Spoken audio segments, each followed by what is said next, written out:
ஒரு ஊரில் ஒரு மன்னர் இருந்தார். புத்தி கூர்மை உள்ள ஒரு மன்னர்.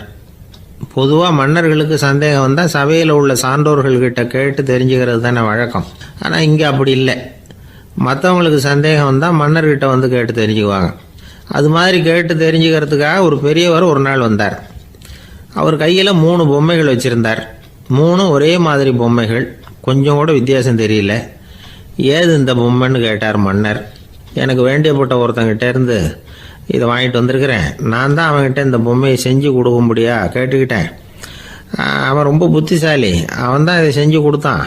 ஆனால் அதில் ஒரு சிக்கல் அப்படின்னார். என்ன பிரச்சனைன்னு கேட்டிருக்கார் இவர். நான் அவன்கிட்ட கேட்டது 3 விதமான பொம்மைகளாக இருக்கணும்னு கேட்டேன். அவன் என்னடான்னா 3 ஒரே மாதிரியாக செஞ்சு கொடுத்துட்டான் அப்படின்னார். அவங்ககிட்டயே கேட்கறது தானே அப்படின்னு இருக்காரு இவர். கேட்டேன், அவன் என்ன சொல்கிறான்னா இது 3 ஒரே மாதிரி பொம்மை கிடையாது, 3 விதம், ஒன்றுக்கு ஒன்று வித்தியாசம் இருக்குது. இந்த 3 பொம்மையும் 3 விதமான நண்பர்களுக்கு உதாரணங்கள் அப்படின்னு சொல்கிறான். எனக்கு ஒன்றும் புரியல, அதுதான் உங்ககிட்ட வந்தேன் அப்படின்னார்.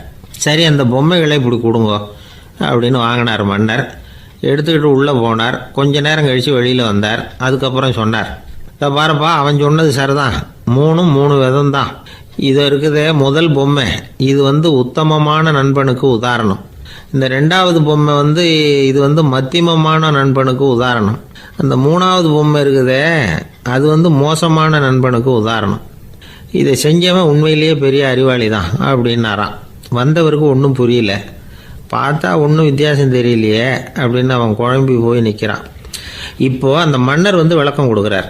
அந்த 3 பொம்மையையும் எடுத்து முன்னாடி வச்சார். ஒரு மெல்லிய கம்பியை கையில் எடுத்தார். அந்த முதல் பொம்மை காதில் விட்டார். கொஞ்ச தூரம் உள்ளே போய் அப்படியே நின்றுட்டுது அந்த கம்பி. அப்புறம் 2வது பொம்மை காதில் அந்த கம்பியை விட்டார். அந்த கம்பி என்னாச்சுன்னா அப்படியே அது வாய் வழியாக வெளில வந்தது. 3வது பொம்மை காதில் கம்பியை செலுத்தினார். அது நேராக இன்னொரு காது வழியாக வெளியில் வந்தது. இப்போ இந்த முதல் வகை இருக்குதே, அது மாதிரியான நண்பர்கள் எப்படி தெரியுமா? நம்ம கஷ்டத்தை அவங்கக்கிட்ட சொன்னால் பேசாமல் கேட்டுக்குவாங்க. வெளியில் அதை யாருக்கிட்டையும் சொல்லிகிட்டு இருக்க மாட்டாங்க. வெளியில் தெரியாமல் நமக்கு உதவி பண்ணுவாங்க. செஞ்சுட்டு அதை நான் தான் செஞ்சேன்னு சொல்லிகிட்டு இருக்க மாட்டாங்க. அதுதான் கம்பி ஒரு காது வழியாக போய் உள்ளே நின்றுட்டுது. 2வது பொம்மையில் கம்பி என்னாச்சு, ஒரு காது வழியாக போய் வாய் வழியாக வெளியில் வருது. இது மாதிரியான நண்பர்கள்கிட்ட நாம் கஷ்டத்தை சொன்னால் அதை அவங்க 4 பேர்கிட்ட போய் சொல்லி நமக்காக உதவி கேட்பாங்க. நமக்குன்னு கேட்டு வாங்கி அதை நம்மகிட்ட கொண்டுகிட்டு கொடுப்பாங்க. இவங்க மத்தியமமான நண்பர்கள். 3வது பொம்மையில் ஒரு காது வழியாக செலுத்துகிற கம்பி இன்னொரு காது வழியாக வெளியில் வந்துடுது. இது மாதிரியான நண்பர்கள்கிட்ட நம்ம கஷ்டத்தை சொன்னால் அவங்க காது கொடுத்து கேட்குறது மாதிரி நடிப்பாங்க. அப்படியே இன்னொரு காது வழியாக அதை வெளில விட்டுருவாங்க. அதை பற்றி கவலைப்பட மாட்டாங்க. இதுதான் இந்த பொம்மைகளுக்குள்ளே இருக்கிற வித்தியாசம் அப்படின்னு விளக்கம் கொடுத்தாராம் மன்னர். படிக்கிற பிள்ளைங்கள்லேயும் இது மாதிரி 3 வகை உண்டு. சில பேர் காதால் வாங்கி மனசில் வச்சுக்குவான். சில பேர் காதால் வாங்கி பேனாவால் எழுதி விடுவான். சில பேர் ஒரு காதால் வாங்கி இன்னொரு காதால் வெளியில் விட்டுருவான். ஒரு பையன் வகுப்பில் ஆசிரியர் பாடம் நடத்தும் பொழுது தலையை வேகமாக ஆட்டி ஆட்டி கேட்பானான். ஏன்டா இப்படி தலையை இப்படி ஆட்டுற அப்படின்னு கேட்டிருக்கான் பக்கத்தில் இருந்தவன். தலையை ஆட்டினா தாண்டா ஒரு காது வழியாக உள்ளே போகிறது, இன்னொரு காது வழியாக வெளியில் வேகமாக வெளில போகும் அப்படின்னானா அந்த பையன்.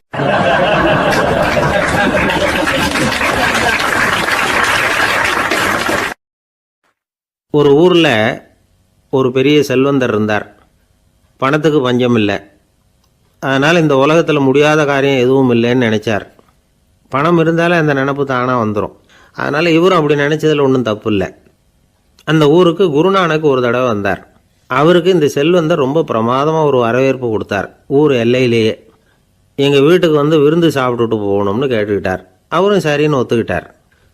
உடனே தன்னுடைய பங்களாவில் ஒரு பெரிய விருந்துக்கு ஏற்பாடு பண்ணார். குருநானக்கை அழைச்சிட்டு வீட்டுக்கு போனார். உட்கார வச்சார். ஐயா, நான் இந்த ஊர்லேயே ரொம்ப பெரிய வசதி உள்ளவன். என்னால் எல்லாம் முடியும். உங்களுக்காக நான் என்ன செய்யணும்னு சொல்லுங்கள். எதுவாக இருந்தாலும் பரவாயில்ல, எவ்வளவு செலவானாலும் பரவாயில்ல, என்னால் செய்ய முடியும். என்ன செய்யணும்னு சொல்லுங்கள், அது போதும், நான் செய்கிறேன் அப்படின்னு நான் ரொம்ப பணிவா. இதை கேட்டதும் குருநானக் சிந்திச்சார் கொஞ்ச நேரம். அதுக்கப்புறம் தன்னோட சட்டை பைக்குள்ளே கையை விட்டு ஒரு பழைய ஊசி ஒன்று எடுத்தார். அந்த செல்வந்தர்கிட்ட கொடுத்தார். இதை பாருங்கள், இவ்வளவு தூரம் நீங்கள் கேட்கறதுனால சொல்கிறேன், எனக்கு நீங்கள் செய்ய வேண்டிய உதவி இதுதான்னார். ஊசியை கையில் வாங்கிக்கிட்டு இதை என்ன செய்யணும்னு சொல்லுங்க அப்படின்னார் அவர். நீங்கள் செய்ய வேண்டியது என்னென்னா, இந்த ஊசியை பத்திரமா வச்சிருக்கணும். நாம் 2 பேரும் இறந்து போனதுக்கு பின்னாடி இன்னொரு உலகத்தில் நாம் சந்திக்கக்கூடிய வாய்ப்பு இருக்குது. அப்போ இந்த ஊசியை என்கிட்ட கொண்டாந்து கொடுக்கணும். இதுதான் நீங்கள் எனக்காக செய்ய வேண்டிய உதவி அப்படின்னார் குருநானக் லேசாக சிரிச்சுக்கிட்டே. இதை கேட்ட உடனே இந்த பெரியவர் முழிக்க ஆரம்பிச்சிட்டார். அது எப்படிங்க, நான் சாகிறப்ப எப்படி இந்த ஊசியை எடுத்துக்கிட்டு இன்னொரு உலகத்துக்கு வர முடியும்னார். ஊசி மாதிரி ஒரு சின்ன பொருளை கூட இந்த உலகத்தை விட்டு நாம் போகிறப்ப எடுத்துகிட்டு போக முடியாதுங்கிறப்போ உங்களோட செல்வத்தையெல்லாம் எப்படி அங்கே எடுத்துகிட்டு வர போகிறீங்க அப்படின்னு கேட்டார் குருநானக். அதுக்கப்புறம் தான் அந்த பெரியவர் யோசிக்க ஆரம்பித்தாராம். குருநானக் சொல்கிறார், இதை பாருங்கள், நாம் செய்கிற நல்லது கெட்டது தான் கடைசி வரைக்கும் நம்ம கூட இருக்கும். அடுத்தவங்க நல்லா இருக்கணுங்கிறதுக்காக பொருளை செலவு செய்யணும். அப்படி செய்யலைன்னா எந்த பிரயோஜனமும் இல்லை அப்படின்னார். அதுக்கப்புறம் தான் அந்த செல்வந்தரின் அறிவு கண் திறந்து தான் உடனே குருநானக்கை வணங்கினார். ஐயா, என்கிட்ட இருந்த ஆணவம் போயிட்டுது, இனிமேல் என்கிட்ட இருக்கிற செல்வத்தை நல்ல வழியில் செலவழிப்பேன் அப்படின்னாராம். நம்மக்கிட்ட இருக்கிற பணம் எப்பவும் நம்ம கூடவே வந்துக்கிட்டு இருக்காதுங்கிறதுக்கு இது ஒரு உதாரணம்.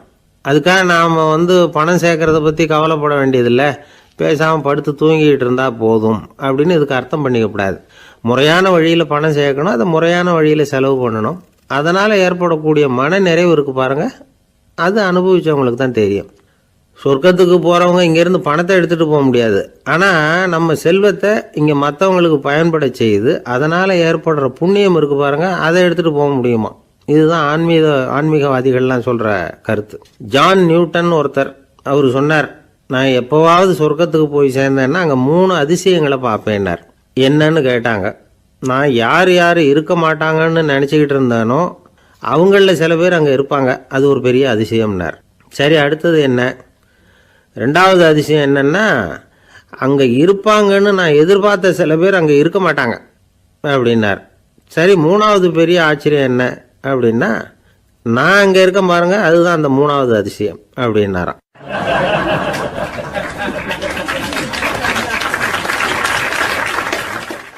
இன்பம் துன்பம் இது 2ம் சேர்ந்தது தான் வாழ்க்கை.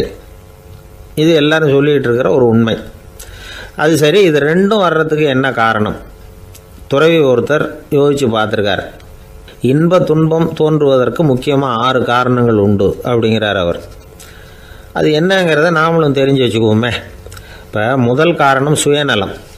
ஒரு தாயார் தன்னுடைய சுயநலம் கருதி தன்னுடைய மகன் இன்பமாக இருக்கணும்னு ஆசைப்படுறாங்க. மகனும் அப்படியே ஆசைப்படுறான். அதனால் தாயாரின் இன்ப துன்பங்களை பார்த்துட்டு மகனும் இன்ப துன்பம் அடையிறான். அந்த அம்மாவுக்கும் அதே நிலைமை தான். 2வது காரணம் உறவு. நான் துறவியான பிறகு கூட உறவுங்கிற காரணத்தினால தான் தாயாருடைய சுக துக்கங்களை கண்டு நானும் சுக துக்கம் அடைகிறேன். என் தாயாருடைய நிலைமையும் இதுதான் அப்படிங்கிறார் ஒரு துறவி. 3வது காரணம் என்னென்னா அறிமுகம். எனக்கு அறிமுகமான ஒருத்தரை ரயில் நிலையத்தில் சந்திக்கிறேன். அவர் தன்னுடைய பணப்பையை எங்கேயோ தொலைச்சி விட்டு வருத்தப்பட்டுக்கிட்டு இருக்கிறார். நானும் வருத்தப்படுறேன். அந்த சமயத்தில் யாரோ ஒருத்தர் இதுதானே அவங்க பணப்பை அப்படின்னு சொல்லி கொண்டாந்து நீட்டுறார். பணப்பையை தொலைச்சவர் சந்தோஷப்படுறார், நானும் சந்தோஷப்படுறேன். இது அந்த துறவி சொல்கிற அனுபவம். 4வது காரணம் என்னென்னா கருணை. எனக்கு முன்னே தெரியாத ஒருத்தனை யாரோ ஒருத்தன் அடித்து காயப்படுத்தி போடுறான். கருணை காரணமாக நான் அதுக்காக துக்கப்படுறேன். 5வது காரணம் எதையும் நம்புறது. ஒரு பசுமாட்டை ஒரு முரணை அடிச்சுக்கிட்டு இருக்கிறான் அப்படின்னு ஒருத்தர் நம்மகிட்ட சொல்கிறாருன்னு வைங்க, உடனே நான் துக்கப்படுறேன். இன்னொருத்தர் அந்த முரணனை போலீஸ்காரங்க பிடிச்சிட்டு போயிட்டாங்கன்னு சொல்கிறாரு, நான் உடனே சந்தோஷப்படுறேன். 3வதாக ஒருத்தர் முதல் 2 பேரும் சொன்னது பொய்யுங்கிறார். அப்போ நான் இன்ப துன்பம் 2மே இல்லாமல் நிம்மதியாக இருக்கிறேன். இது ஒரு விதம். அடுத்தது 6வது காரணம் என்னென்னா தன்மயமாகுதல். ஒரு நாவல் படிச்சுக்கிட்டு இருக்கிறோம், அதில் வர்ற பாத்திரங்களோட நாம் ஒன்றி போயிடுறோம். அதில் வர்ற பாத்திரங்கள் சிரிச்சுதுன்னா நாமளும் சிரிக்கிறோம், அது அழுதுன்னா நாமளும் அழறோம். அதெல்லாம் அந்த துறவி சொல்கிற அனுபவ உண்மைகள்.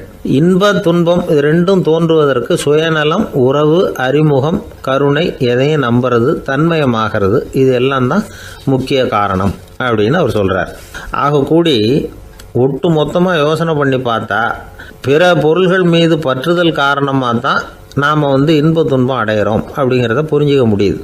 மனுஷன் இன்ப துன்பம் அடையிறதுக்கு 7வது காரணம் கூட ஒன்று உண்டு அப்படின்னு சொல்லிகிட்டே வந்தார் ஒருத்தர். அது என்ன அப்படின்னு கேட்டோம். அதுதான் சார் இந்த நீங்கள் சொல்லிட்டு வர்ற இன்று ஒரு தகவல்னார். எப்படி சொல்கிறீங்கன்னு கேட்டோம்.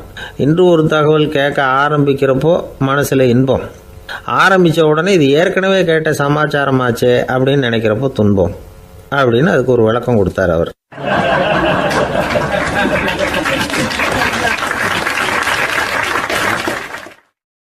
ஒரு மாணவனை பார்த்தேன்.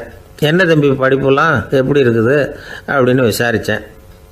அவன் ரொம்ப அழுத்துக்கிட்டான். நான் நல்லா தான் சார் படிக்கிறேன், இருந்தாலும் புத்தியில் சரியாக ஏற மாட்டேங்குது சார் அப்படின்னா. சரி, இவனும் நம்ம ரகம்தான் அப்படின்னு சொல்லி முடிவு பண்ணிக்கிட்டோம். கல்வி கற்கக்கூடிய ஒரு மாணவன் சம்பந்தப்படுற புத்திகள் பல வகை.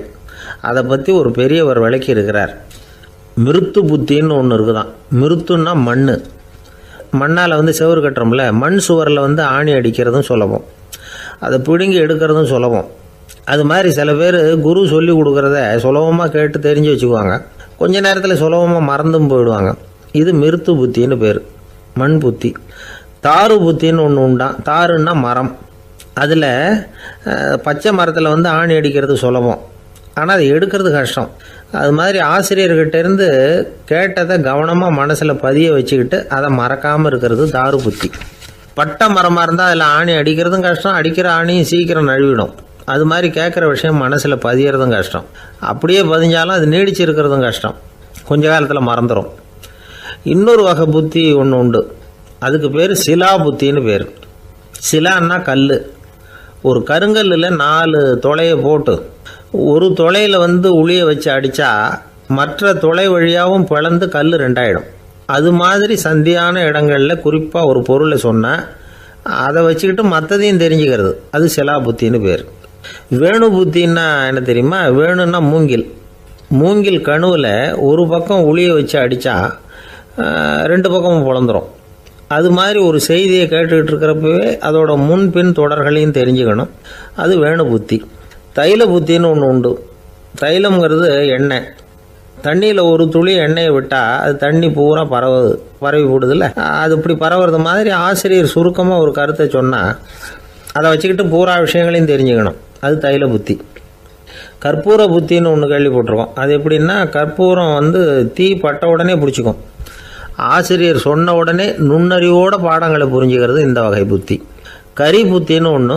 அது எப்படின்னா, கரியில் நெருப்பை வச்சு விசிறிய பிறகு அதுக்கப்புறம் அது கறி நெருப்பாகும். அது மாதிரி காலம்பரை சாயந்தர வேலைகளில் ஆசிரியர் பாடம் சொல்லி கொடுப்பார், அதை கொண்டு புரிஞ்சுக்கிறது இந்த வகை. கதலித்தண்டு புத்தின்னு ஒன்று சொல்லுவாங்க. கதலிங்கிறது வாழை மரம். வாழைத்தண்டில் தீ வைக்கிறது எவ்வளவு சிரமமோ அவ்வளவு சிரமத்தோடு கல்வி கற்கிறது கதலித்தண்டு புத்தி. இதை தவிர இன்னும் சில வகையான மாணவர்களை கூட அடையாளம் காட்டுறாங்க. ஆசிரியர் சொன்னதில் நல்லதை மட்டும் எடுத்துக்கிறவன் அன்னம். ஆசிரியர் கிடைச்ச இடத்துல பாடத்தை கேட்டுக்கிட்டு பிறகு தனியாக உட்காந்து சிந்திக்கிறவன் பசுமாடு அப்படி தானே, புல் கண்ட இடத்துல மேயும், அதுக்கப்புறம் நிதானமாக அசை போட்டுக்கும். ஆசிரியர் சொன்னதை தவிர வேறு எதையும் சொல்ல முடியாதவன் கிளி. பல இடங்களில் பாடங்கள் கேட்டு கடைசியில் ஒன்றும் புரியாமல் போகிறவன் ஆடு ஒரு செடியில் வயிறார மேயாது, ஒரே செடியில் இக்கரைக்கு அக்கறை பச்சைன்னா அங்கேயும் இங்கேயும் அலைஞ்சிக்கிட்டே இருக்கும். சில பேருக்கு எருமைன்னு பேர். எருமை எப்படின்னா குளத்து நீரை கலக்கி தான் குடிக்கும். அது மாதிரி ஆசிரியர் மனசை நோக செய்து பயில்கிற மாணவர்கள்லாம் இந்த ரகம். இவ்வளவுலாம் இருந்தாலும் இந்த காலத்து மாணவர்கள்லாம் ஒரு தனி ரகம். ஒரு ஆசிரியர் வகுப்பில் பாடம் நடத்திக்கிட்டு இருந்தார். இலக்கண வகுப்பு. இறந்த காலம், நிகழ்காலம், எதிர்காலம், past tense, present tense, future tense, இதை பற்றிலாம் பாடம் நடத்துகிறார். எல்லாம் சொல்லி கொடுத்துட்டு இப்போ நான் ஒரு வாக்கியம் சொல்லுவேன், அது என்ன காலம் அப்படிங்கிறத நீங்கள் சொல்லணும்னார் ஆசிரியர். சரி, நாங்கள் மாணவர்கள்லாம், நான் நாளைக்கும் பாடம் நடத்த போகிறேன், இது என்ன காலம் அப்படின்னு கேட்டார் ஆசிரியர். அதாவது நான் நாளைக்கும் பாடம் நடத்த போகிறேன், இந்த வாக்கியம் என்ன காலம்னு கேட்டார். ஒரு பையன் மெதுவாக எழுந்திரிச்சு சொன்னான், இது எங்கள் போதாத காலம் சார் அப்படின்னு சொல்லிவிட்டு உட்காந்துட்டானா.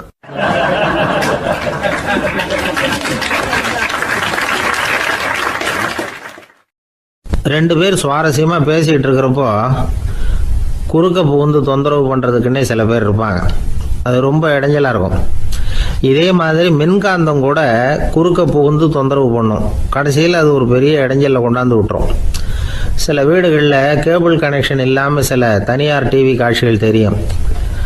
அதுக்கு என்ன காரணம்னா இந்த மின்காந்த குறுக்கீடு தான் காரணம். இதைத்தான் சுருக்கமாக இஎம்ஐ அப்படின்னு சொல்கிறாங்க. அதாவது எலக்ட்ரோ மேக்னெட்டிக் இன்டர்ஃபியரன்ஸ்.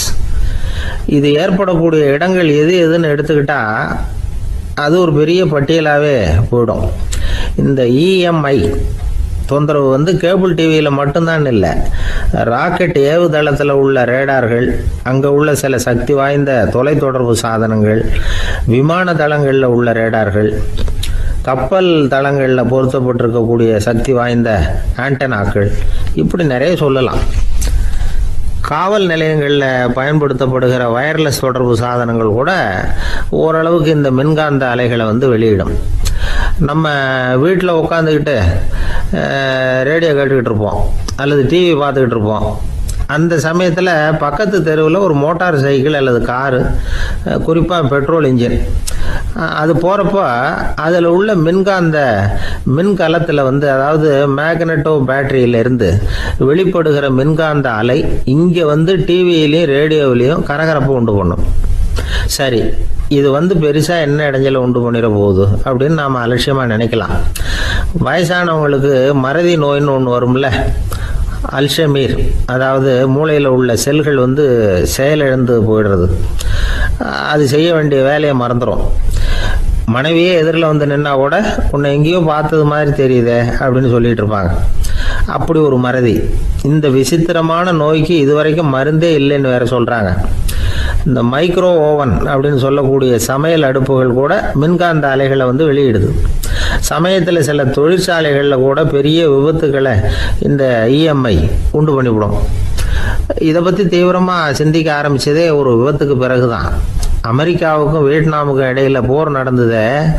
அந்த சமயம் அமெரிக்காவுக்கு சொந்தமான விமானம் தாங்கி கப்பல் ஒன்று வியட்நாமை தாக்கிறதுக்கு தயாராக ஏவுகணைகளோட கடலில் நிறுத்தி வைக்கப்பட்டிருந்தது.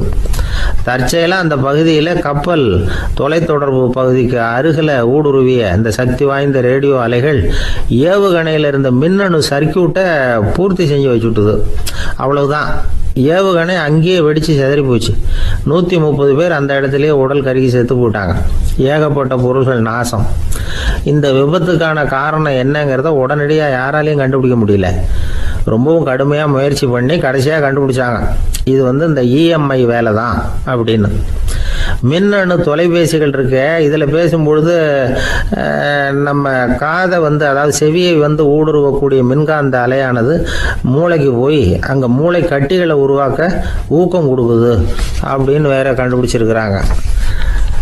இந்த இஎம்ஐ ரொம்ப குறைஞ்ச மின்காந்த அழுத்தத்தில் நமக்கு எந்த பாதிப்பையும் ஏற்படுத்துறதில்லை. மின்காந்த அலைகள் அழுத்தத்தோடு இருக்கிற இடங்களில் ரொம்ப நேரம் இருந்தோம்னா நம்ம உடம்பின் வெப்பநிலை 2 டிகிரி செல்சியஸ் வரைக்கும் அதிகரிக்குதாம். அதனால் வெப்பநிலையை வந்து சீராக்கிறதுக்கு இதய துடிப்பும் வந்து அதிகரிக்குது. இப்படிலாம் கண்டுபிடிச்சிருக்கிறாங்க. இப்போல்லாம் இந்த மின்காந்த குறுக்கீடுகளை தடுக்கிறது எப்படி அப்படின்னு விஞ்ஞானிகள் யோசனை செய்ய ஆரம்பிச்சிருக்கிறாங்க. இந்த விஷயத்தில் அலட்சியமாக இருந்தோம்னா எதிர்காலத்தில் நிறைய பேருக்கு இந்த ஞாபக மறதி நோய் வந்துடும். அப்புறம் அது ரொம்ப கஷ்டமாக போயிடும். ஒரு குடும்ப தலைவர் தன் மனைவியை பார்த்து, யார் நீ, உன்னை எங்கேயோ பார்த்தது மாதிரி இருக்குதே அப்படின்னு சொல்லிக்கிட்டு இருந்தார். உடனடியாக அவரை போய் பார்த்தேன். வாங்க டாக்டர்கிட்ட போகலாம் அப்படின்னு. அவர் என்னை தனியாக அழைச்சிட்டு போய் காதோட காதாக மெதுவாக சொல்கிறார், இதை பாருப்பா, என் கையில் பணம் இல்லாத போகலாம், அப்படி மறதி நோய் வந்துட்டது மாதிரி நடிச்சுக்கிட்டு இருப்பேன், அவ்வளவுதான், அதை நீ கண்டுக்காத அப்படின்னார்.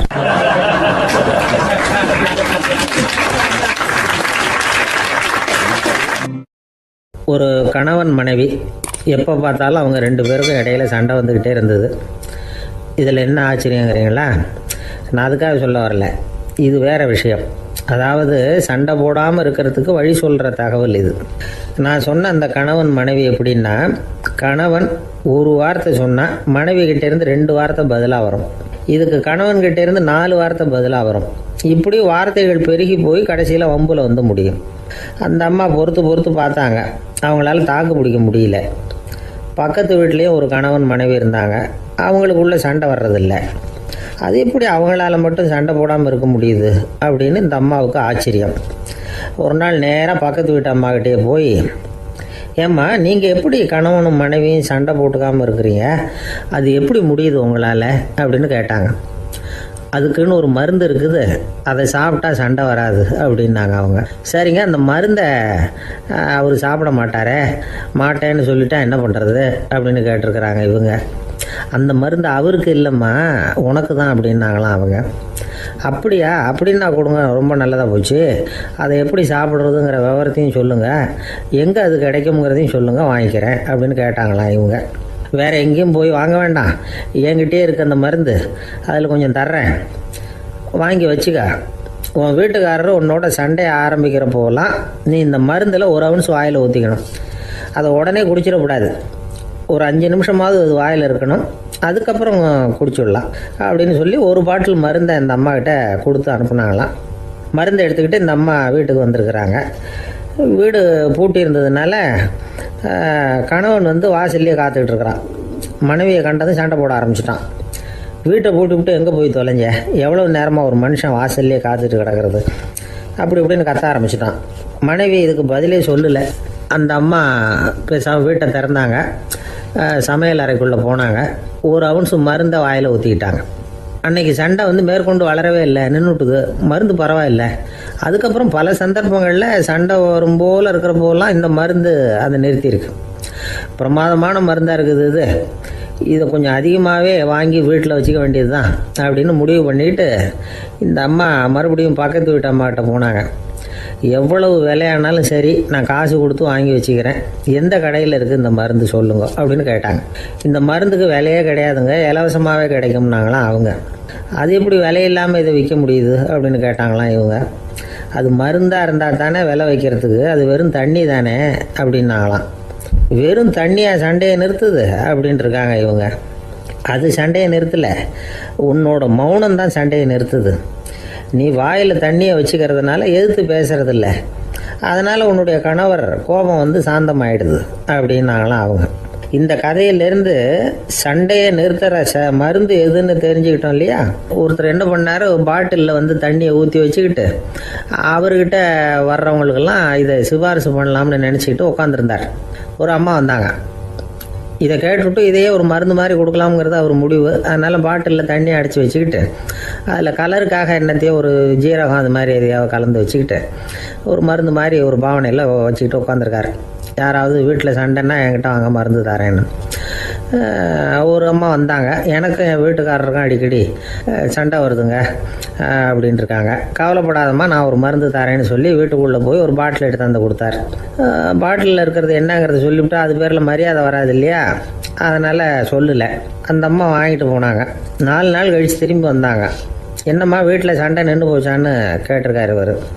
அங்கே நின்று போச்சுங்க, இப்போ உங்ககிட்ட ஆரம்பமாக போகுதுன்னாங்களாம். என்னம்மா அப்படின்ட்டுருக்காரு அவர் பயந்து போய். பின்ன என்னங்க, நீங்கள் என்ன மருந்து கொடுத்துருக்குறீங்க என்னங்க அப்படின்னாங்களாம் கோவமாக.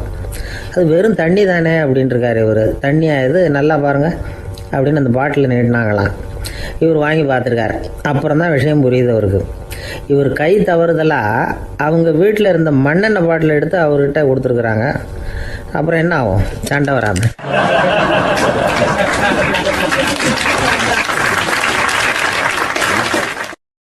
லோகமானிய பாலகங்காதர திலகர் இருந்தார்ல, அவருக்கு 15 வயசுலேயே கல்யாணம் நடந்துதான். மனைவி பேர் தபிபாய். ரொம்ப பெரிய குடும்பத்து பொண்ணு, நல்ல குணம். அவங்க குடும்பம் நடத்திக்கிட்டு இருக்கிறாங்க. அந்த காலத்தில் திருடர்கள் பயம் அதிகம். இந்த காலத்தில் மட்டும் என்னன்னு கேட்குறீங்களா, நீங்கள் கேட்குறது நியாயம்தான். இருந்தாலும் இந்த காலத்து திருடனுக்கும் அந்த காலத்து திருடனுக்கும் ஒரு முக்கியமான வித்தியாசம் உண்டு. அதாவது அந்த காலத்து திருடன்லாம் நியாயம் அநியாயம் பார்க்குறது உண்டு, இந்த காலத்தில் அப்படி பார்க்குறது இல்லை. அந்த காலத்தில் திருட வர்றவங்கள்ட்ட கூட ஒரு தார்மீக உணர்வு உண்டாம். அதாவது அப்போ உள்ள கொள்ளைக்காரங்க எதை களவாடினாலும் சரி, அரிசியை மட்டும் களவாடுறது இல்லையா, அப்படி ஒரு கொள்கை. அதனால் பாருங்கள், அந்த காலத்து பெண்கள் வந்து நகை நட்டுகளை பத்திரமா வைக்கணும்னா பெட்டியில் வைக்கிறது இல்லை, அரிசி பானையில் போட்டு வச்சு விடுறது. இப்போல்லாம் பேங்க்கில் வந்து சேஃப்டி லாக்கர்னு இருக்குல்ல, அது மாதிரி அந்த காலத்தில் வந்து சேஃப்டி லாக்கருங்கிறது அரிசி பானை. இந்த வளையல், மூக்குத்தி, தோடு இப்படி எதுவாக இருந்தாலும் அதில் போட்டு பத்திரமா வச்சுருவாங்க. திருடன் வந்து அரிசி பானை பக்கம் போகிறதில்ல. ஏன்னா சாப்பிட்ற விஷயத்தில் கை வைக்கக்கூடாது, அது பாவம் அப்படின்னு அவன் நினைக்கிறான்.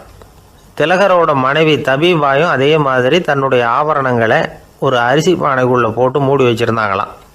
இப்படி இருந்தப்போ ஒரு நாள் ஒரு பிச்சைக்கார பொண்ணு வீடு வீடாக பிச்சை கேட்டுக்கிட்டே வந்திருக்குது. திலகர் வீட்டுக்கும் வந்து தர்மம் போடுங்க தாயே அப்படின்னு தான் அந்த பொண்ணு. அந்த அம்மா தபிபாய் காதில் இது விழுந்திருக்கு. உடனே கை நிறைய அரிசி அள்ளிக்கிட்டு வந்து போட்டிருக்கு. பாத்திரத்தில் அரிசியை போட்டதுக்கு அப்புறம் தான் தெரியுது பளிச்சுன்னு கண்ணில் படுது. அதாவது அந்த அம்மாவோட வைர மூக்குத்தி ஒன்று அரிசியோடு சேர்ந்து அந்த பிச்சைக்கார பொண்ணு பாத்திரத்தில் போய் விழுந்துட்டுது. இந்த அம்மாவுக்கு மனசுக்குள்ளே குழப்பம், என்ன இப்படி ஆகிட்டுதே, மூக்குத்தி போயிட்டுதே, பிச்சை பாத்திரத்துலேருந்து அதை எப்படி எடுக்கிறது அப்படின்னு தயக்கம். வாயை திறந்து அதை கேட்குறதுக்கும் கூச்சம். திண்ணையில் உட்காந்துருந்த திலகர் இவ்வளவையும் பார்த்துக்கிட்டு இருக்கிறார். மனைவியின் மனசுக்குள்ளே நடக்கிற மௌன போராட்டத்தை அவர் நல்லா புரிஞ்சுக்கிட்டாராம். மனைவியை பார்த்து சொன்னாராம், தபிபாய், இது தெய்வ சம்மதம். அவளுக்கு சேர வேண்டிய மூக்குத்தி அவகிட்ட போயிட்டுது. பிச்சை பாத்திரத்தில் விழுந்த மூக்குத்தியை எடுக்க வேணாம் அப்படின்னாராம். சரின்னு சொல்லிவிட்டு மேற்கொண்டு எதுவும் சொல்லாமல் அந்த அம்மா வீட்டுக்குள்ளே போயிட்டாங்களாம். இந்த காலத்துலலாம் அது மாதிரி நடக்குமா? வெறும் அரிசியை போட்டுவிட்டு விவகாரம் பண்ணிகிட்டு இருக்க மாட்டோமா? ஒரு பெரிய மனுஷன் வீட்டுக்கு ஒரு பிச்சைக்காரன் வந்தான். ஐயா, நாங்கள் பிச்சைக்காரங்கள்லாம் சேர்ந்து ஒரு சங்கம் வச்சுருக்குறோம், அதுக்கு நிதி சேர்க்குறோம், அதுக்கு ஒரு 100 ரூபா கொடுத்தீங்கன்னா எங்களுக்கு பெரிய உதவியாக இருக்கும் அப்படின்னானா. அதெல்லாம் ஒன்றும் கொடுக்க முடியாது போ அப்படின்னாரான் அவர். அப்படின்னா ஒரு 50 ரூபாயாவது கொடுங்களேன் அப்படின்ட்டுருக்கான். அதுவும் முடியாதுன்னு சொல்லிவிட்டார். 25 ரூபா அப்படின்னு இருக்கான். எதுவும் முடியாது அப்படின்னாரான். சரிங்க, இவ்வளவு பெரிய வீட்டுக்கு வந்துட்டு வெறுங்கையோடு திரும்புறது நல்லா இருக்காது, அதனால் சும்மா ஒரு 1 ரூபா மட்டுமாவது கொடுங்க அப்படின்ட்டுருக்கான் அவன். 1 பைசா கூட என்கிட்ட கிடையாது அப்படின்னு விட்டாரான் இவர். அப்படின்னா நீங்கள் ஒரு காரியம் பண்ணுங்களேன் அப்படின்னானா அவன். என்ன செய்யணும் அப்படின்ட்டுருக்கார். எங்கள் சங்கத்தில் நீங்களும் ஒரு மெம்பராக சேர்ந்துருங்க அப்படின்னானா.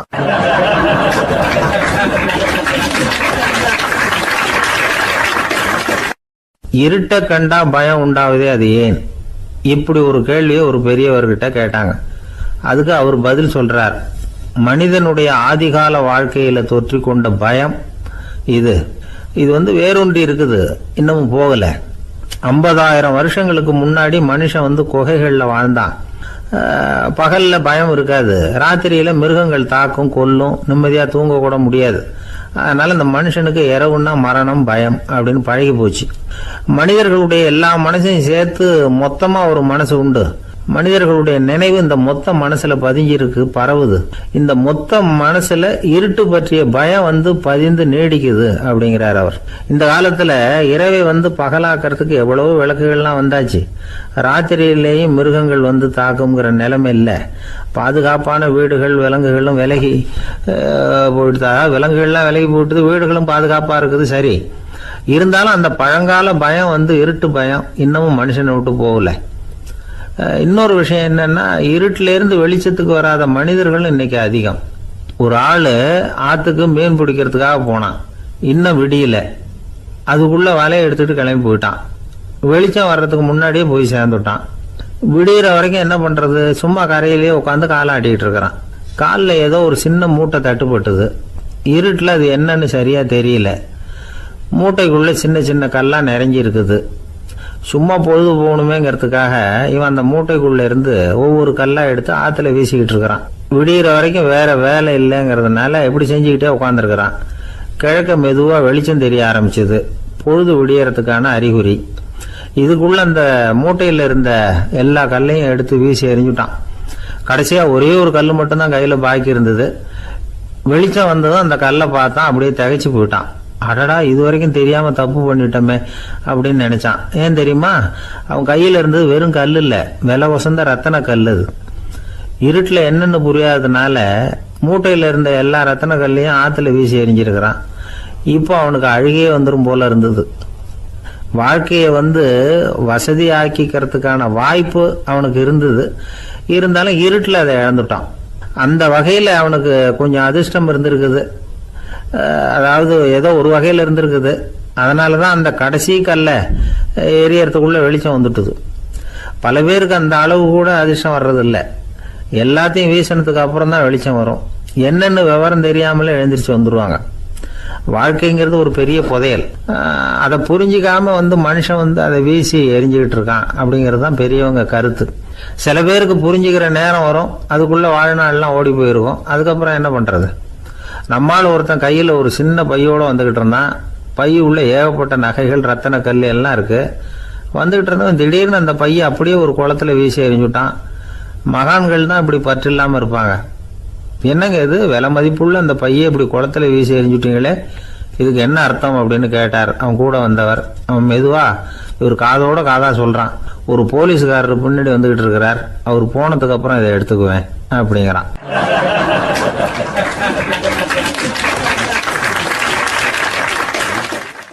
ஒரு அழகான கடற்கரை, சுற்றுலா பயணிகள் நிறைய பேர் அங்கே வந்து போகிறது வழக்கம்.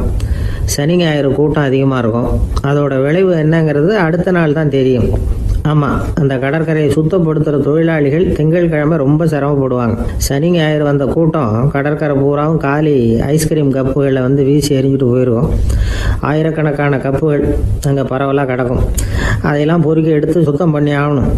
இதனால் திங்கட்கிழமை வேலைக்கு வர்றதுக்கு எல்லாரும் பயப்படுவாங்க. அப்படி ஒரு நிலைமை. பல பேர் அன்னைக்கு வந்து லீவ் எடுத்துகிட்டு போயிடுறது வழக்கம். நமக்கு எதுக்கு இன்னைக்கு தொந்தரவுன்னு. இது ஒரு பெரிய பிரச்சனையாக இருந்தது. இதுக்கு என்ன பண்ணலாம் அப்படின்னு யோசனை பண்ணாங்க. ஒரு ஆலோசனை கூட்டத்துக்கு ஏற்பாடு பண்ணாங்களாம். அந்த நகர நிர்வாக அலுவலர்கள், பணியாளர்கள் எல்லாரும் அதில் கலந்துக்கிட்டாங்க. கூட்டம் ஆரம்பமாச்சு. ஆரம்பத்தில் சொன்னாங்க, இந்த பிரச்சனைக்கு ஒரு தீர்வு வேணும், என்ன பண்ணலாம், அதை முடிவு செய்கிறதுக்கு தான் இந்த கூட்டம். இதில் நீங்கள் செய்ய வேண்டியது என்னென்னா, உங்களுக்கு தோன்றுகிற யோசனை எதுவாக இருந்தாலும் சொல்லுங்கள். கொஞ்சம் கூட தயக்கம் வேண்டாம்.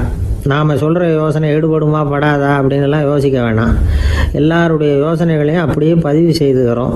கடைசியாக அதிலேருந்து ஒரு சிறந்த யோசனையை தேர்வு பண்ணி அதை பயன்படுத்தலாம். இந்த சந்தர்ப்பத்தில் இன்னொரு முக்கியமான வேண்டுகோள், எவ்வளவு சாதாரணமான யோசனையாக இருந்தாலும் சரி, அது சொல்லும் பொழுது அடுத்தவங்க வந்து ஏளனம் செய்யக்கூடாது. இது ஒரு பெரிய யோசனையா அப்படின்னு சொல்லி எதையும் அலட்சியப்படுத்தக்கூடாது. இதுதான் அந்த கூட்டத்தின் ஆரம்பத்தில் செய்யப்பட்ட அறிவிப்பு. உடனே அந்த கூட்டத்தில் இருந்தவங்க ஆளுக்கு ஒரு யோசனை சொல்ல ஆரம்பித்தாங்க. ஒருத்தர் எழுந்திருச்சார், இங்கே வர்ற சுற்றுலா பயணிகள்கிட்ட ஆளுக்கு $10 ஒரு டெபாசிட் மாதிரி வைப்பு பணமாக வாங்கிக்கணும். காலி ஐஸ்கிரீம் கப்பை திருப்பி கொடுத்தா அந்த பணத்தை திருப்பி கொடுத்துடலாம். இப்படி ஒரு ஏற்பாடு பண்ணிக்கிட்டா கப்புகளை தேடி பொறுக்கிட்டு இருக்க வேண்டியதில்லை, எல்லாம் ஒரே இடத்துக்கு வந்து சேர்ந்துடும். அப்படியே நாம் வந்து தூக்கிட்டு போய் ஒரு இடத்துல கொட்டி விடலாம் அப்படின்னாரு. இன்னொருத்தர் எழுந்திருச்சார், கப்பை வந்து கீழே போட்டால் $50 அபராதம் அப்படின்னு அங்கங்கே போர்டு எழுதி வச்சுடலாம். கப்புகளை போடுறதுக்கு அங்கங்கே பெரிய கூடைகளை வச்சுடலாம். நாம் சாவகாசமாக அந்த கூடைகளை சேகரம் பண்ணிக்கலாம் அப்படின்னாராம். இன்னொருத்தர் எழுந்திரிச்சு கொஞ்சம் கோபமாக பேசினார், கப்புகளை வந்து அவங்க வாயிலே திணிச்சு விடணும், அதுகளை முன்னு சாப்பிட்டு பார்த்தா தான் தெரியும் அது எவ்வளவு கஷ்டங்கிறது அப்படின்னு ரொம்ப கடுமையாக பேசியிருக்காரு. இது வேடிக்கையாக தெரிஞ்சாலும் இந்த யோசனையும் பதிவு செஞ்சுக்கிட்டாங்களாம். இப்படி பல யோசனைகள். கடைசியாக எல்லாத்தையும் படித்து பார்த்துட்டு பரிசீலனை பண்ணாங்க. அப்புறம் தான் யோசனை வந்தது, இவர் வேடிக்கையாக சொன்னது கப்புகளை அவங்கவுங்க வாயிலே திணிச்சு சாப்பிட சொல்லணும், அதுதான் தண்டனைன்னார்ல, ஏன் அப்படி சாப்பிட்றது மாதிரியே கப்புகளை தயார் பண்ண என்ன அப்படின்னு சிந்திக்க ஆரம்பித்தாங்களாம். ஆகா, அதுதான் சரின்னு ஒரு முடிவுக்கு வந்தாங்க. அதுலேருந்து உருவானது தான் இந்த வேஃபர் கப்ஸ். ஐஸ்கிரீமை சாப்பிட்டு முடிச்சதும் கப்பையும் சாப்பிட்டுடலாம். கோன் ஐஸ்கிரீம் சாப்பிட்றோம்ல, அதுதான். அமெரிக்காவில் மியாமி கடற்கரையில் ரொம்ப காலமாக இருந்துக்கிட்டு வந்த குப்பை பிரச்சனைக்கு இப்படி தான் ஒரு தீர்வு வந்துதான். இதுலேருந்து நாம் புரிஞ்சிக்க வேண்டியது என்னென்னா, நாம் அன்றாட எத்தனையோ பிரச்சனைகளை சந்திக்கிறோம், அதுக்கெல்லாம் தீர்வு உண்டு. அது எங்கே ஒளிஞ்சிருக்குன்னு கண்டுபிடிக்கணும். அந்த அந்த யோசனையையும் நல்லா தீவிரமாக யோசிக்கணும். யார் என்ன யோசனை சொன்னாலும் அதை வந்து அலட்சியப்படுத்தக்கூடாது, அக்கறையோடு கவனிக்கணும், அதை யோசித்து பார்க்கணும்.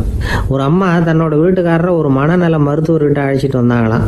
டாக்டர், இவருக்கு கோன் ஐஸ்கிரீம் பிடிக்கல, பேப்பர் கப்பில் இருக்கிற ஐஸ்கிரீம் தான் வேணும்னு அடம் பிடிக்கிறார் அப்படின்னாங்களாம். அது ஒன்றும் தப்பு இல்லையேன்னாராம் டாக்டர். இதுக்கு அந்த அம்மா சொன்னாங்களாம், இவர் கப்பு ஐஸ்கிரீம் வாங்குறதுல தப்பு இல்லை டாக்டர், பிரச்சனை அது இல்லை. அப்புறம் வேற என்னன்னு கேட்டிருக்காரு, வாங்கினதும் ஐஸ்கிரீமை கீழே கொட்டிவிட்டு அந்த பேப்பர் கப்பை மட்டும் விரும்பி சாப்பிட்றார், அதனால தான் உங்ககிட்ட அழைச்சிட்டு வந்தேன் அப்படின்னாங்களாம்.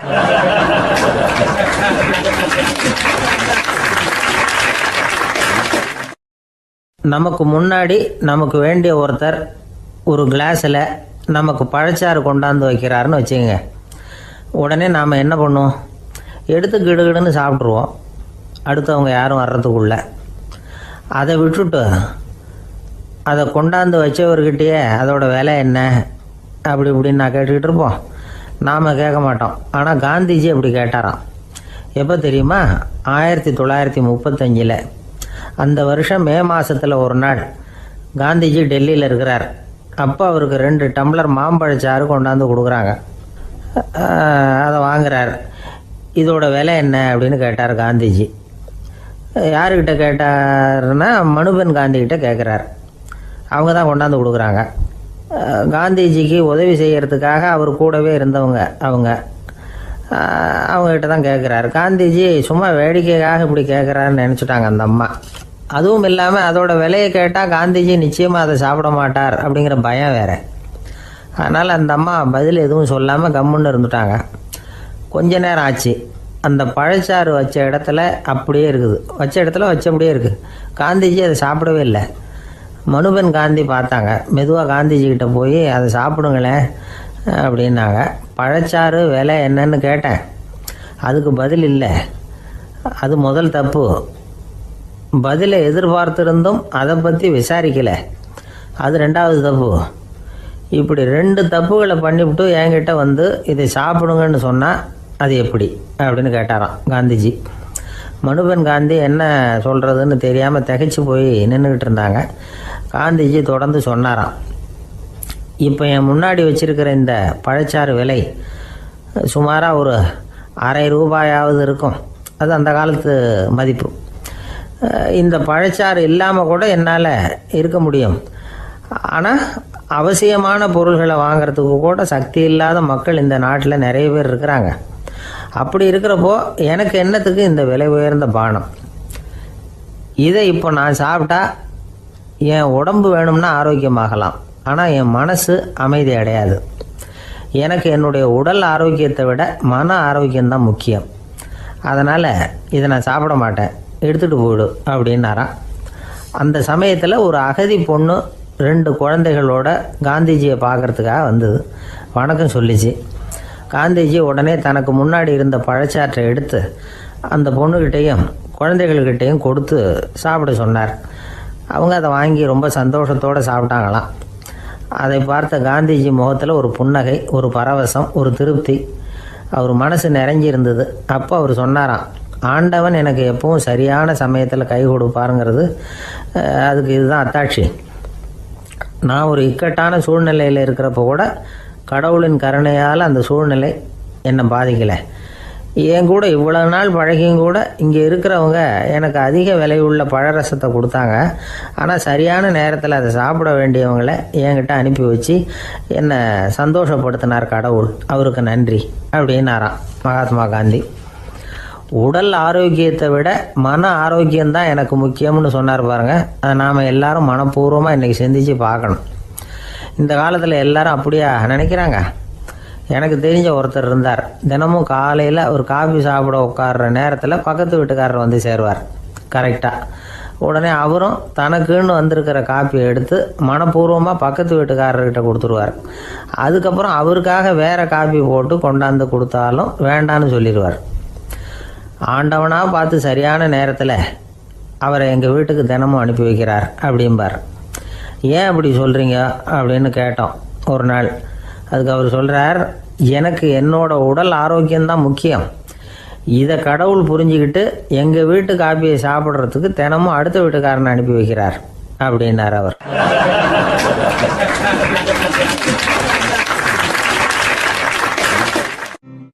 காஞ்சிபுரத்தில் பல்லவ ராஜா ஒரு கோவில் கட்டினார், கைலாசநாதர் கோவில். அதுக்கு கும்பாபிஷேகம் பண்ணுறதுக்கு ஒரு நாள் குறிப்பிட்டு அதுக்கு வேண்டிய ஏற்பாடுகள்லாம் பண்ணினார். முதல் காரியமாக கடவுளை வேண்டிக்கிட்டார், நீங்கள் இந்த கும்பாபிஷேகத்துக்கு நேரில் வந்து கலந்துக்கணும்னார். கடவுள் அந்த ராஜா கனவுல வந்தார். நீ கும்பாபிஷேகம் வச்சிருக்கிற அதே நாளில் அதே நேரத்தில் எனக்கு இன்னொரு ஊரில் ஒரு கும்பாபிஷேகம் இருக்குது, அதுக்கு போக வேண்டியிருக்கு. அதாவது திருநின்ற ஊரில் என்னுடைய பக்தர் ஒருத்தர், அவரும் ஒரு கோயில் கட்டி கும்பாபிஷேகம் செய்கிறார். நான் அதுக்கு போக வேண்டியிருக்கு, அதனால் உன்னுடைய தேதியை நீ மாற்றி வச்சுக்கோ அப்படின்னார். கடவுள் தான் எங்கேயும் இருக்கிறவராச்சே, அவர் நினச்சா 2 இடத்துலையும் இருந்து கோயில் கும்பாபிஷேகத்தை நடத்த முடியாதா? ஏன் இப்படி செய்யலை? அது ஒரு முக்கியமான காரணத்துக்காகத்தான். திருநின்ற ஊரில் இருந்த பூசலாருங்கிற அந்த அடியாரின் பெருமையை இந்த உலகத்துக்கு எடுத்து காட்டணுங்கிறதுக்காகத்தான் கடவுள் அந்த ராஜா கிட்ட அப்படி சொன்னார். சரி, அந்த அடியார் அப்படி என்னதான் பெருசாக கோயில் கட்டி விட்டார்? ராஜா கட்டின கோயிலை விட பெருசா? அவர் கட்டினது கருங்கல்லாலேயோ மண்ணாலேயோ மரத்தாலேயோ இல்லை. அவர் கட்டின கோயில் வேறு மாதிரி. அது மனசால் கட்டின கோயில், மனசுக்குள்ளே இருக்கிற கோவில், மனக்கோவில். அந்த அடியார் தன்னோட மனசுக்குள்ளே மாதக்கணக்காக ஒவ்வொரு கல்லாக சேர்த்து கட்டின கோவில். இந்த விஷயம் ராஜாவுக்கு தெரியாது. அவர் என்ன நினச்சிட்டாரு, அது நாம் கட்டின கற்கோயிலை விட ரொம்ப பெருசாக இருக்கும் போல இருக்கு அப்படின்னு நினச்சிட்டார். சரி, அப்பேற்பட்ட அந்த கோயிலை தரிசனம் பண்ணிவிட்டு வருவோம் அப்படின்னு நினச்சி ராஜா திருநின்ற ஊருக்கு போகிறார். அங்கே போய் பார்த்தா கோயிலையும் காணும், ஒன்றையும் காணும். கடைசியில் பூசலார் கட்டின மனக்கோவில் தான் அதுங்கிறத அவர் புரிஞ்சுக்கிறார். உடனே அந்த அடியாரின் காலில் விழுந்து வணங்குறார். அவரோ, இது மனசால முயன்ற கோவில், இதுக்கு இத்தனை பெருமையா அப்படின்னு ஆச்சரியப்படுறார். இதில் ஆச்சரியப்படுறதுக்கு ஒன்றும் இல்லை. ஆண்டவன் விரும்புறது அகபக்தியையே தவிர புற தோற்றங்களே அல்ல. இதை நாம் புரிஞ்சுக்கிட்டோம்னா நமக்குள்ள எந்த வேறுபாடுகளும் வர்றதுக்கு வழியே இல்லை. இன்னொரு ராஜா இருந்தார். அவர் ஆண்டவனுக்கு படைக்கிறதுக்காக ஒரு தார் நல்ல செவ்வாழைப்பழமாக எடுத்துக்கிட்டு போகணும்னு நினச்சார். அதனால் நாளே அதை வாங்கிட்டு வர சொன்னார் வேலைக்காரங்கிட்ட. வேலைக்காரன் போனால் கடைத்தெருவில் ஒரு தார் பழம் வாங்கினா, வர்ற வழியில் அவன் குடிசை. அப்படியே எட்டி பார்த்துட்டு போவோமேன்னு நினச்சான். போனான். அங்கே இவனோட குழந்தை பாவம் பசியால் கத்திக்கிட்டு இருக்கு. இவன் பார்த்தான், இவ்வளவு பெரிய தாரில் ஒரு 2 பழம் எடுத்தா தெரியவா போகுது அப்படின்னு நினச்சி ஒரு 2 பழத்தை பிச்சு அந்த குழந்தைகிட்ட கொடுத்தான். அதை வாங்கி வயிறார சாப்பிட்டுது. பசி அடங்குச்சு, விளையாட போயிட்டுது. இவன் அதுக்கப்புறம் வாழைப்பழத்தை எடுத்துக்கிட்டு அரண்மனைக்கு வந்தான். 2 பழம் பிச்சிருக்கிறது ராஜாவுக்கு தெரிஞ்சு போச்சு. இவன் உண்மையை சொல்லிவிட்டான். உடனே ராஜா, கடவுளுக்கு படைக்க வேண்டிய பொருளை குழந்தை எச்சில் பண்ண விட்டுருக்கியே அப்படின்னு சொல்லி அவனை கட்டி வச்சு சாட்டையால் அடித்தார். பாவம். மறுநாள் பழத்தை கோயிலுக்கு எடுத்துகிட்டு போனார். கடவுள் முன்னாடி வச்சார். கடவுள் கண்ணை திறந்து பார்த்தார். பழம்லாம் அழுகி இருக்குது. என்ன இது அழுகி போன பழம் அப்படின்னார். ராஜா முழிச்சார். நல்லா தானே இருந்தது அப்படின்னு நினச்சார். அப்போ கடவுள் அந்த ராஜா கிட்ட சொன்னாராம், இதை பார்ப்பா, இந்த தாரில் 2 பழம் தான் நல்ல பழம். அந்த 2 பழங்களையும் நேற்றுக்கே நான் சாப்பிட்டுட்டேன் அப்படின்னாராம். அப்போ தான் ராஜாவுக்கு புரிஞ்சுது, ஏழை குழந்தையின் பசியை தீர்க்கறதுக்காக உதவுன அந்த 2 பழம்தான் இறைவன் சாப்பிட்ட பழம்னு. இறைவன் இருக்கிற இடம் எது? இதுதான். இந்த உலகத்தில் மனுஷன் எவ்வளவோ தவறுகள் செய்கிறான். அதுக்கெல்லாம் என்ன காரணம்? அதை பற்றின ஆராய்ச்சி தான் இன்றைக்கி. இதுக்கு ஆராய்ச்சி என்னத்துக்கு? அது தெரிஞ்ச விஷயந்தானே அப்படின்னு நீங்கள் நினைக்கலாம். ஆனால் அப்படி அலட்சியமாக இந்த விஷயத்தை விட்டுறக்கூடாது. பொதுவாக எல்லோரும் நினைக்கலாம், எது சரி எது தவறு அப்படின்னு தெரியாததுனால தான் மனுஷன் தப்பு பண்ணுறான் அப்படின்னு. ஆனால் அப்படி சொல்லிட முடியாது. மனுஷன் தெரிஞ்சே தான் தவறுகள் பண்ணுறான். இப்போ உதாரணத்துக்கு ஒரு சாலையில் இடது பக்கம் போக வேண்டிய ஒருத்தர் நடுக்கோட்டை தாண்டி வலது பக்கமாக வண்டியை ஓட்டிகிட்டு போகிறாருன்னு வச்சுங்க. என்னப்பா இது தப்பு இல்லையா அப்படின்னு அவர்கிட்ட கேட்டால், அதெல்லாம் எனக்கு தெரியும், நீ உன் வேலையை பார்த்துட்டு போ அப்படிம்பார். வலது பக்கமாக போகிறது தப்புன்னு தெரிஞ்சே தான் அவர் அப்படி செய்கிறார், அப்படி போகிறார். பெரிய உத்தியோகத்தில் இருக்கிறவங்க கூட லஞ்சம் வாங்குறாங்க. அவங்களுக்கெல்லாம் லஞ்சம் வாங்குறது தப்புன்னு தெரியலன்னு அர்த்தம். திருடுறது தப்புன்னு தெரியாமலாம் மனுஷன் திருடுறான். நல்லாவே தெரியும். நீங்கள் வேணும்னா கேட்டு பாருங்கள், வேறு வழி இல்லை அதனால தான் திருடுறேன்பா. திருடுறது ஒரு புண்ணியமான காரியம்னு திருடனே கூட சொல்ல மாட்டான். திருடுறது தவறுங்கிறது திருடனுக்கு தெரியும் அப்படிங்கிறத விளக்கிறதுக்காக ஒரு பெரியவர் ஒரு கதை சொன்னார். அதாவது 2 திருடர்கள் 2 பேரும் சேர்ந்து ஒரு வீட்டுக்கு போய் ஒரு 10,000 ரூபாயை திருடிட்டு வந்துடுறாங்க. ஒரு காட்டு வழியாக வந்துக்கிட்டு இருக்கிறாங்க. இன்னும் விடியல. 2 பேருக்கும் தூக்கம் கண்ணை சுற்றுது. சரி, இப்படியே ஒரு மரத்தடியில் படுத்து தூங்குவோம், காலையில் விடிஞ்சதும் இந்த பணத்தை 2 பேரும் பங்கு போட்டுக்குவோம் அப்படின்னு முடிவு பண்ணுறாங்க. அதே மாதிரி படுத்து தூங்குறாங்க. நடு ராத்திரியில் ஒரு திருடன் முழிச்சிக்கிறான். விடிகிற வரைக்கும் காத்துக்கிட்டு இருந்தால் 5,000 ரூபா தான் கிடைக்கும், இப்போவே கம்பி நீட்டினா 10,000 ரூபா கிடைக்கும் அப்படின்னு யோசித்து பார்த்துட்டு ஒரு முடிவுக்கு வந்தான். மெதுவாக அந்த 10,000த்தையும் சுருட்டிக்கிட்டு அடுத்தவனுக்கு தெரியாமல் ஓடி போயிட்டான். விடியுது. அடுத்தவன் எழுந்திரிச்சு பார்க்குறான். பணத்தையும் காணலை, பாகஸ்தனையும் காணலை. இந்த திருடன் அந்த திருடனை திட்டுறான், திருட்டு பய, அயோக்கிய பய, இப்படி அநியாயமாக கிளப்பிட்டு போட்டானே அப்படிங்கிறான். இதுலேருந்து என்ன தெரியுது? தெரியாமல் எடுத்துக்கிட்டு போகிறது திருட்டு, அயோக்கியத்தனம், அநியாயம் அப்படிங்கிறது இவனுக்கு தெரிஞ்சிருக்குது. அதனால தான் அடுத்தவனை பார்த்து இப்படி திட்டுறான். அதனால் தெரியாததுனால மனுஷன் தவறு பண்ணுறான்னு சொல்கிறது சரியில்லை. அப்படின்னா மனுஷன் பண்ணுற தவறுகளுக்கு உண்மையான காரணம் தான் என்ன? இதே சந்தேகம் அர்ஜுனனுக்கும் வந்துதான். அதனால தான் அவன் வந்து பகவானை பார்த்து கேட்குறான், மனுஷன் வந்து தன் விருப்பத்துக்கு விரோதமாக ஏதோ ஒரு சக்தியினால பலாத்காரமாக இழுக்கப்பட்டது மாதிரி பாவம் பண்ணுறானே, அந்த சக்தி என்ன அப்படின்னு கேட்குறான். இதுக்கு பகவான் பதில் சொல்கிறார், காமமும் குரோதமும் தான் அந்த சக்திகள், அதாவது ஆசையும் சினமும். இது ரெண்டும் உன்னுடைய எதிரிகள் அப்படிங்கிறத புரிஞ்சுக்கோ அப்படிங்கிறார். இன்னமும் நுணுக்கமாக பார்த்தா காமத்தினுடைய மறு உருவங்கள் தான் குரோதமும் லோபமும். ஆசை நிறைவேறலைன்னா குரோதம், அதாவது கோபம். ஆசை நிறைவேறிட்டதுன்னா லோபம், அதாவது பேராசை. பாவத்தை கண்ட்ரோல் பண்ணணும்னா அதுக்கு மெயின் சுவிட்ச் எது அப்படிங்கிறது இப்போ தான் தெரியுது. அதுக்கு மனுஷன் தெரிஞ்சே தான் தவறு பண்ணுறான் அப்படின்னு பேசிக்கிட்டோமே. அதுக்கு ஒரு உதாரணம், ஒரு ஆள் ஹோட்டலில் சாப்பிட போனான், சாப்பிட்டு முடித்தான், எழுந்திரிச்சு வந்து முதலாளிகிட்ட பில்லை கொடுத்தான், காசை கொடுக்கல. முதலாளி பணம் கொடுன்னு கேட்டார். இவன் என்கிட்ட பணம் இல்லைன்னா. முதலாளி கொஞ்சம் கூட அலட்டிக்கல, உள்ளே இருந்து ஒரு ஆளை கூப்பிட்டார். இவனை கூப்பிட்டுட்டு போய் இட்லி மாவாட்ட சொல்லுன்னார். இவனும் கவலைப்படாமல் உள்ளே போயிட்டான். அப்போது அழைச்சிட்டு போகிற ஆள் கேட்குறான், ஏன் சார் சாப்பிட்றதுக்கு முன்னாடி காசு இல்லைங்கிறது உங்களுக்கு தெரியாதா அப்படின்னு கேட்குறான். தெரியும், காசு இல்லைங்கிறதும் தெரியும், காசு இல்லாமல் சாப்பிட்டா மாவாட்டணுங்கிறதும் தெரியும் அப்படின்னா அந்த ஆள். அப்படின்னா நீங்கள் உங்கள் வீட்லேயே சாப்பிட்ருக்கலாமே அப்படின்னு கேட்குறான் அவன். அதுக்கு இவர் சொல்கிறாரு, அது எப்படி, அங்கே சாப்பிட்டாலும் நான் இதே வேலையை தானே செய்ய வேண்டியிருக்கும் அப்படின்னாராம்.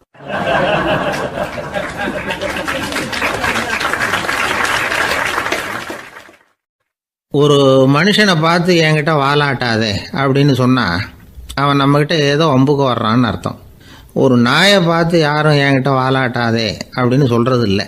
ஏன்னா நாய் வாலாட்டுனா அது நம்மக்கிட்ட தன்னுடைய நன்றியை தெரிவிக்கிறதாக நினச்சிக்கிட்டு இருக்கிறோம். ஆனால் அது அப்படி இல்லை அப்படின்னு சொல்கிறாங்க அது சம்பந்தமான நிபுணர்கள். ஒரு நாய் தன்னுடைய வாலை இந்த பக்கமும் அந்த பக்கமுமா இப்படியும் அப்படியும் ஆட்டிக்கிட்டு இருந்தா அது வந்து பதட்டத்தில் கூட இருக்கலாம். நாய் நட்பாக இருந்தாலும் வாலாட்டும், ஆத்திரத்தில் இருந்தாலும் வாலாட்டும், கோபத்தில் இருந்தாலும் வாலாட்டும், குழப்பத்தில் இருந்தாலும் வாலாட்டும், மகிழ்ச்சியாக இருந்தால் கூட அது வாலாட்டும். அதை நாம் வந்து தப்பாக புரிஞ்சுக்கிட்டு அதுக்கிட்ட போய் மாட்டிக்கக்கூடாது. நாயை பற்றி எனக்கு நல்லா தெரியும் அப்படின்னு சொல்கிறவங்க கூட அதுக்கிட்ட கடி வாங்கிட்டு வந்து நிற்கிறது உண்டு. நிபுணர்கள் என்ன சொல்கிறாங்க தெரியுமா, எப்போவுமே நாய்கள் திடீர்னு வந்து கடிச்சு விடுறதில்ல, கடிக்கிறதுக்கு முன்னாடி சில அறிகுறிகளை காட்டும். அதை சரியாக புரிஞ்சுக்கிட்டோம்னா தப்பிச்சிக்கலாம். ஒரு வீட்டுக்கு போகிறீங்க, அங்கே புதுசாக ஒரு நாயை பார்க்குறீங்க, உடனே அதுக்கிட்ட போய் குனிஞ்சு சிரிச்சுக்கிட்டே அது தலையில் தட்டுறீங்க. இது ரொம்ப தப்பான். ஒரு நாய் இன்னொரு நாயை நேருக்கு நேர் பார்த்து பல்ல காட்டுனா அது தன்னுடைய தன்முனைப்பை காட்டுதுன்னு அர்த்தமா. உன்னை விட நான் பெரியவன் அப்படின்னு சொல்லுதுன்னு அர்த்தம். அதனால் நீங்கள் அது மாதிரி கிட்ட போய் சிரிக்கிறோம் அப்படின்னு நினச்சிக்கிட்டு பல்ல காட்டினா உங்களையும் எதிரியாக நினச்சிரும். இன்னொரு விஷயம் என்னென்னா, தலையில் தட்டுனா நாய்க்கு பிடிக்காது. அது வந்து தன்னை அடக்கிறதாகவும் அச்சுறுத்துறதாகவும் நினச்சிக்கிட்டு இருக்கும். சரி, அப்படின்னா புதுசாக ஒரு இடத்துல அல்லது வீட்டில் நாய்க்குட்டியை பார்த்தா என்ன பண்ணுறது? நீங்கள் சும்மா இருங்க, அதுவாக கிட்ட வரட்டும், அதுக்கப்புறம் அதுக்கிட்ட கனிவாக பேசுங்க. கன்னம், மார்பு, தோல் இங்கெல்லாம் தட்டலாம், தப்பு இல்லையா? தலையில் தான் தட்டப்படாதான். ஒரு நாய் வந்து உங்களை நோக்கி ஓடி வருது, நீங்களும் ஓடுனா அது துரத்த ஆரம்பிச்சிடும். அசையாமல் சில மாதிரி நின்றுடுங்க, அது கிட்ட வராது, அதுக்கு ஆர்வம் இல்லாமல் போயிடும். ஒரு தெருவில் சின்ன பிள்ளைங்க நிறைய பேர் விளையாடிக்கிட்டு இருக்கிறாங்க. அப்போ சில நாய்கள் அங்கே ஓடி வருது, எல்லாரும் ஓடினாங்க. அப்படி ஓடுறப்போ ஒரு பையன் கால் தடிக்க கீழே விழுந்துட்டான். என்னாச்சு தெரியுமா? துரத்திட்டு வந்த நாய்கள்லாம் கீழே விழுந்தவன ஒன்றும் செய்யலை, அவன்கிட்டே போகல. ஓடிக்கிட்டு இருந்தாங்கல்ல பசங்க, அவங்கள துரத்திக்கிட்டு அவங்க பின்னாடி ஓடிச்சான். அதுதான் நாய்களுடைய சுபாவம். ஒரு நாய் நம்மளை நேருக்கு நேர் முறைச்சி பார்க்குதுன்னு வச்சுங்க, நாமளும் அதை முறைச்சி பார்க்கக்கூடாது, நாம் வேறு பக்கம் எங்கேயாவது பார்க்க ஆரம்பிச்சிடணும். ஒரு நாய் வந்து கோபமாக இருந்ததுன்னா அதோட வால் வந்து உறுதியாக நேராக நிற்கும். ஒரு நாய் பணிந்து போனால் அல்லது பயந்து போனால் அது தன்னோட வாலை காலுக்கு நடுவில் வச்சுக்கும். ஒரு நாய் நம்மளை பார்த்து பயந்து நிற்கிதுன்னு வச்சுங்க, அதனால் நமக்கு ஆபத்து இல்லைன்னு நினச்சிடக்கூடாது. உங்களை பார்த்துட்டு ஒரு நாய் ஒடுங்குச்சுன்னா நீங்கள் விலகி போயிடணும் அப்படின்னு அது நினைக்குது. நிறைய பேர் பயந்து போன நாயால் கடிபடுறாங்க.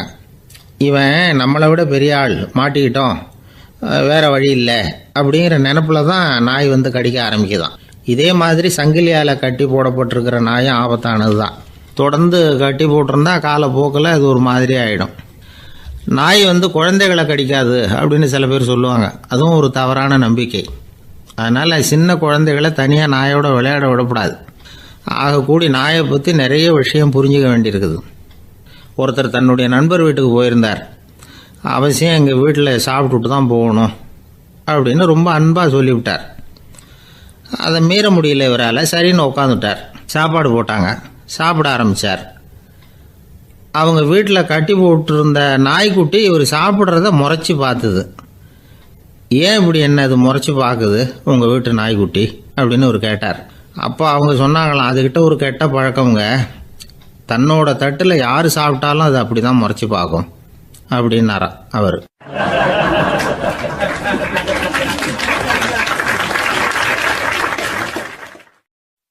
வயிறு பசிக்குதேங்கிறது சிலரோட கவலை. வயிறு பசிக்க மாட்டேங்குதே அப்படிங்கிறது சில பேரோட கவலை. ரெண்டு விதமான கவலைக்கும் வயிறு தான் காரணமாக இருக்குது. வயிறு பசிச்சதுன்னா அது இயற்கை, வயிறு பசிக்கலைன்னா அது வியாதி. ஆனால் பசியையும் நாம் பசிப்பிணி அப்படின்னு தான் சொல்லுவோம். என்ன காரணம்? வியாதியை போக்க வேண்டியது எவ்வளவு முக்கியமோ அதை விட முக்கியம் பசியை போக்க வேண்டியது. ஒரு சமுதாயத்தில் பசிப்பிணியே இருக்கக்கூடாது. அதுதான் நல்ல சமுதாயம்.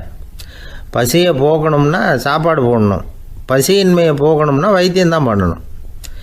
இது சம்பந்தமாக எவ்வளவோ ஆராய்ச்சிகள் நடக்குது. நிறைய மருந்து கண்டுபிடிச்சிருக்கிறாங்க. நம்ம உடம்புல பசியை தூண்டக்கூடிய பகுதி எது, இதை முதல்ல தெரிஞ்சுக்கணும் இல்லையா? நாம் சாப்பிட்ற ஆகாரம் செரிக்கிறதுக்கு எது காரணம் தெரியுமா? நம்ம மூளையோட பின்பகுதி தான் அதுக்கு காரணமாக இருக்குதாம். மூளையின் பின்பகுதியில் நரம்பு செல்களால் ஆன 2 வகையான ஆரக்சின்கள் தான் பசியை உண்டாகுது அப்படின்னு கண்டுபிடிச்சிருக்கிறாங்க. 2 ஆய்வாளர்கள் இதை கண்டுபிடிச்சிருக்காங்க. அவங்க 2 பேரும் டெக்சாஸ் பல்கலைக்கழகத்தில் ஹார்வர்டு ஹக்ஸ் மருத்துவ கல்வி நிலையத்தில் பணிபுரிகிறவங்களாம். உண்பது தேவைங்கிறது உணரப்படும் போது மூளையின் அந்த குறிப்பிட்ட பகுதி ஆரக்சின் அப்படிங்கிற ஹார்மோன்களை சுரக்கும். அது பசி உணர்வை தூண்டும் அப்படிங்கிறது தான் அந்த ஆய்வாளர்களின் கண்டுபிடிப்பு. இந்த ஆரக்சின் வேறு சில உயிரினங்கள்லேயும் உண்டு. இப்போ எலிகளில் கூட இது இருக்குது. அதனால் எலிகளை வச்சு இது சம்மந்தமாக ஆராய்ச்சி பண்ணாங்க. எலிகள் உடம்பில் ஆரக்சினை செலுத்தி பார்த்தாங்க. உடனே என்னாச்சு தெரியுமா? அந்த எலியெல்லாம் பசியால் துடிக்க ஆரம்பிச்சுட்டுது. எதையாவது தின்னு பசியை தீர்த்தா போதுங்கிற அளவுக்கு அந்த எலிகள்லாம் அல்லாட ஆரம்பிச்சுட்டுது. இயல்பாக சாதாரணமாக அந்த எலிகள் எவ்வளவு சாப்பிடுமோ அது மாதிரி 8 முதல் 10 மடங்கு அதிகமான ஆகாரத்தை 1 மணி நேரத்துக்குள்ளே சாப்பிட்டு தீர்த்துட்டு தான். சில எலிகளின் மூளையில் இந்த ஆரக்சின் அளவை கட்டுப்படுத்தி பார்த்துருக்குறாங்க. உடனே என்னாச்சு தெரியுமா? அதெல்லாம் சாப்பாட்டை கண்டா முகத்தை திருப்பிட்டு போக ஆரம்பிச்சுட்டு தான். அந்த எலிகளுக்கு பசி எடுக்கலையா. இந்த ஆராய்ச்சியின் அடிப்படையில் பசியை எடுக்காமல் இருக்கிற மனிதர்களுக்கும் பசியை தூண்ட முடியும் அப்படின்னு சொல்லி ஆராய்ச்சியாளர்கள் தெரிவிச்சிருக்கிறாங்க. ஆக ஆரக்சின் தான் பசிக்கு காரணம்ங்கிறது தெரிஞ்சு போச்சு. சரி, இந்த ஆரக்சின் அப்படின்னா என்ன? அது ஒரு கிரேக்க சொல். அதுக்கு பசின்னு அர்த்தம். நம்ம ஆளுங்களுக்கெல்லாம் பசியை தூண்டுறதுக்கு மருந்து தேவையில்லை, பசியை குறைக்கிறதுக்கு தான் மருந்து தேவை. ஒரு அம்மா டாக்டரை தேடி வந்தாங்களாம். டாக்டர், எங்கள் வீட்டுக்காரருக்கு திடீர்னு அகோர பசி, நிறைய சமைச்சு போடுறேன், அவ்வளவையும் சாப்பிட்டுட்டு கீழே கிடக்கிற குப்பை கூலங்களையும் எடுத்து சாப்பிட ஆரம்பிச்சுட்றார், என்னன்னு கவனித்து பாருங்கள் அப்படின்னாங்களாம்.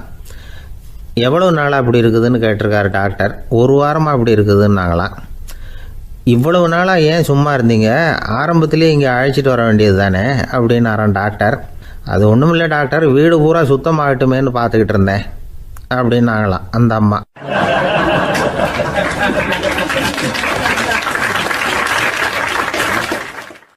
ஒருத்தர் ஓடி வந்தார். இன்னொருத்தரை பார்த்து, சார் உங்கள் சைக்கிளை ஒரு நாள் இரவல் கொடுங்களேன், பக்கத்து ஊருக்கு போயிட்டு வர வேண்டியிருக்கு அப்படின்னார். இவர் சைக்கிளை கொடுத்து பத்திரமா கொண்டுகிட்டு போங்கன்னார்.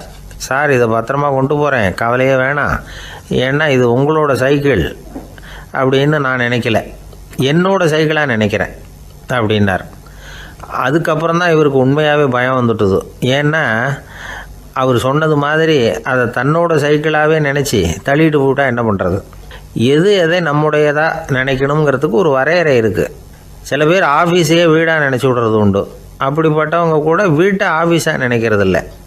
ஏன்னா வீட்டில் இவர் ஆஃபீஸராக நடந்துக்க முடியறதில்ல.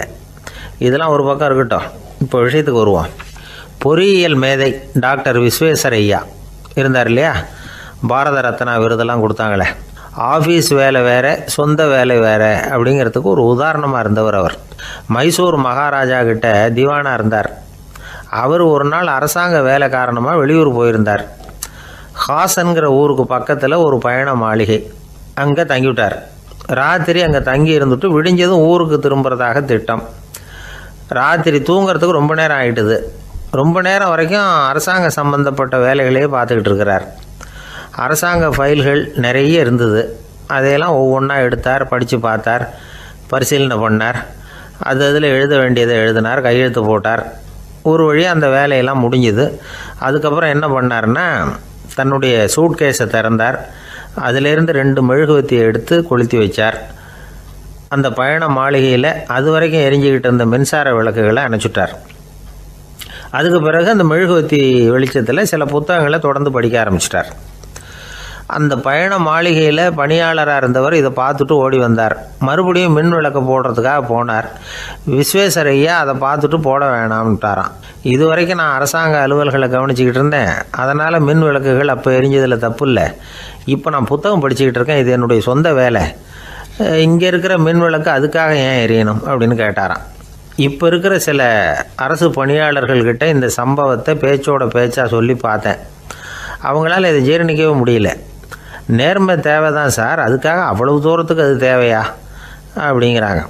விஸ்வேஸ்வரய்யா அப்படி பண்ணினது தான் ஒரு நேர்மையாளர் அப்படின்னு இந்த உலகத்துக்கு நிரூபிக்கணுங்கிறதுக்காக இல்லை.